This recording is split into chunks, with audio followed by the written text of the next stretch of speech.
So I'm Robert Jansen, Chief Medical Officer at Grady. I want to give you a little update of what's happened. So all of you know, yesterday Grady EMS transported 4 of the victims from the shooting in Midtown. 3 of those were in critical condition, 1 was in stable condition. As of today, 3 of them are in intensive care unit, 1 of them is in stable condition in one of our medical units. 2 of the 3 in critical care are going back to the operating room today for additional procedures. The 3rd patient is stable. Hopefully we'll be able to move out of the ICU today. I have had the opportunity to speak to either the family or the victims today. The families are incredibly appreciative of the support they've received, not only from the hospital, from the community itself, and the victims with whom I was able to speak have expressed the same thing. So as of right now, everybody is as stable as they can be given the nature of their injuries. Dr. Jansen, the 2 who went back to the OR, was that unexpected complication that came out? No, this is unfortunately a fairly routine thing after these types of injuries. You can't do everything during the first operation, so going back is a scheduled event. So Dr.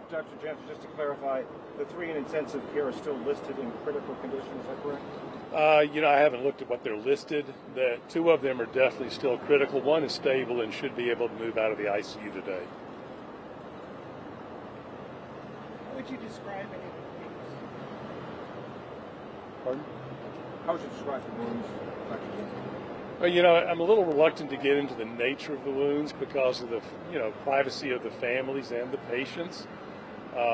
When they give us permission to talk specifically about that, we'll do so.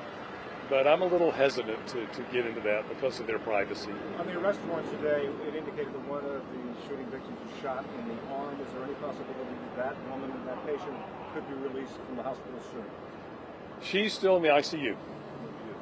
Yes. Dr. Jansen, how is the staff holding up? This was a very traumatic day. Talk about how the doctors and nurses are. The impact of this on the staff is something you can't imagine. Unfortunately, this day and age, seeing shooting victims is almost a daily occurrence here. And we have multiple shooting victims come in every day. But when they come in like this, particularly because it happened in a healthcare setting, it resonates more and it creates angst, as you would imagine. So we've provided support as best we can. We've spoken with the staff and we have support staff to help them through this. Dr. Jansen, can you give clarification? Do you know if these women who were shot, how many, or if any, were actual employees at Northside Midtown, and how many were patients in the waiting area? I don't know. I didn't ask them nor their families if they were employees versus patients. I know there were probably some employees and some patients, but I don't know the mix. But the hospital was prepared yesterday. You had enough staff. Yeah, we drill for this frequently. And, sad commentary, the number of injuries that we received yesterday at one time is not an unusual event. We initially thought we were going to receive 12 patients, so we had rooms open for 12 patients should they come. And we had those fully staffed, physicians, nurses, ancillary staff. They were all in standby waiting for the patients to arrive. So by the time the patients got here, everything was in place. Well, Dr. Jansen, when you're in an active shooting situation, everything could change in a moment. Yes. You could have many more patients that are shot and wounded, right? Yeah, and there's always this fog of uncertainty, during the event. That's the reason we initially were told we had 12 patients. Fortunately, it was only 4, and we're only grateful for that. For the patients that you have been able to speak with, were the other ones on the way that you weren't able to speak with them? They're in critical condition and can't speak. So as the manhunt continued, was the hospital on standby for any other further victims into the evening? Yes, we're always on standby, unfortunately, yes. The resources that are available for your hospital staff, they do someone after So I could. the resources available for the hospital staff here after the situation like Yes. this? What's available? We have psychologists that meet with our staff.